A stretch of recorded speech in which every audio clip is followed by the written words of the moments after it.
So let's talk about these other ones that are some other unusual calibers and why I would have them. First of all, let's check the Sig Sauer P365 380 unloaded.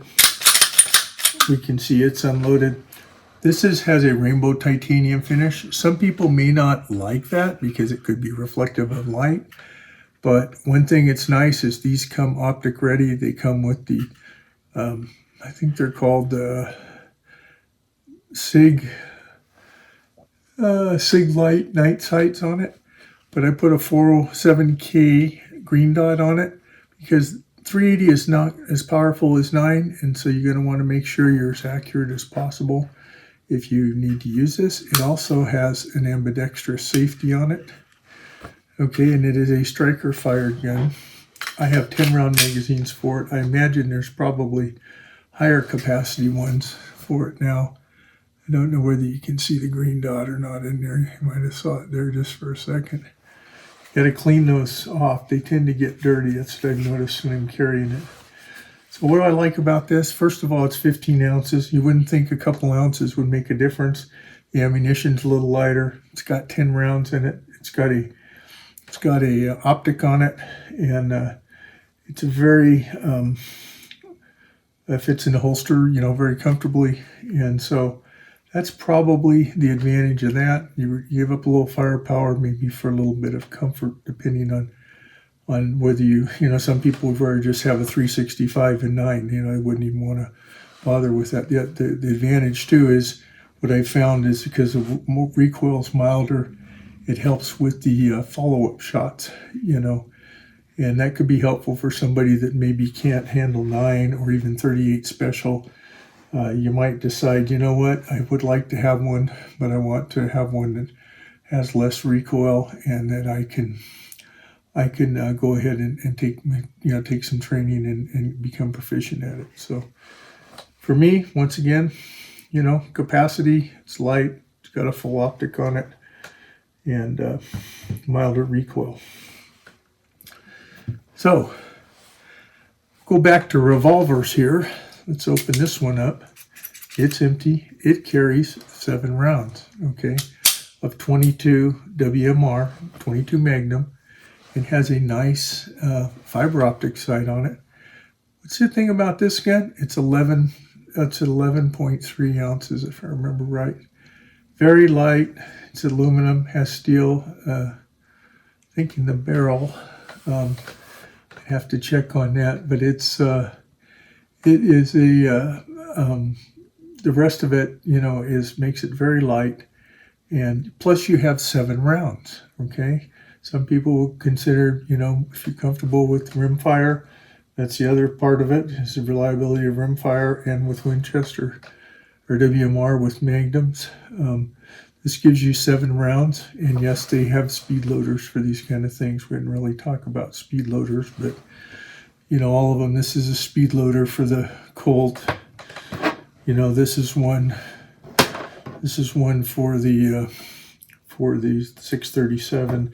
Of course, you saw the one for the with the moon clips for the 9, and then this does have its own speed loaders too. So advantage here, very light, 7 rounds, and it's got a nice fiber optic sight on it. So what about this guy? Why would I have this guy? Well, until I take it to the range and I know it's a reliable shooter, that's the first thing. Remember, the most important thing is you feel the gun is reliable, right? Sometimes with something like this, with a 22 long rifle, some people might feel comfortable with that. I prefer the Magnum. Sometimes you can have some, because you have to have such a heavy primer strike with these. Sometimes you'll have some misfires. Yes, you can fire it again, but it might be a critical time when you need it. So far with the self-defense ammo, I haven't had issues with that, but I have had a couple of them with FMJ practice ammo. So I have to think about whether I feel comfortable with this as a primary protection. Probably not, probably as a backup. Same with this one here. I'd have to feel like that whatever energy, when I look at it with a 32, Smith & Wesson Long, that's adequate for personal protection. Remember, these guns are kind of up close and personal. I think this is a 2.5-inch barrel on this. Once again, this gun has you got to pull the cylinder pin, and it's empty. There's no rounds in it. It's a little tricky getting it back in there. That's the other thing.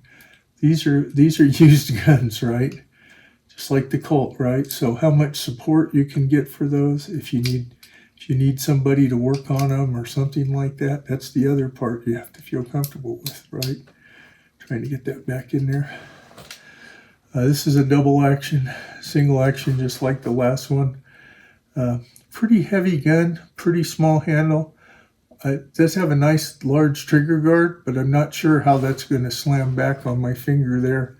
Fixed sights. So what would be the advantage of this? Well, maybe the recoil's kind of moderate because it's 32 Smith & Wesson Long, and it's a heavy gun, and it's small enough that carrying it can be comfortable, even though it's heavier. So I'd have to evaluate that. So it's time, this isn't one that I use because I haven't had the range yet. So we just want to make sure it has reliability. And you have to get a fair amount of rounds in it to feel comfortable with it. So those are a few different thoughts on those different ones. Interesting thing, what about how to carry them?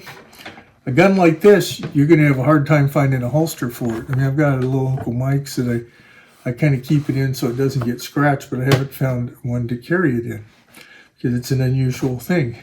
Something like this, it's a J-frame, whether it's a 22 Magnum or a 38 Special, it will fit in pretty much all the J-frame holsters out there, and there's a lot of them. Colt Detective Special, had to order a special holster for it. They're out there. They're classic enough, and people like them, that you can still find ones. I think the one I got was from DeSantis. Would imagine Galco makes a holster. It actually, my shoulder holster fits all my snub-nosed ones, except this Harrington one. I haven't tried it. So I happen to have come across these type of holsters like this. I like these holsters very much. They keep it conformed to your body.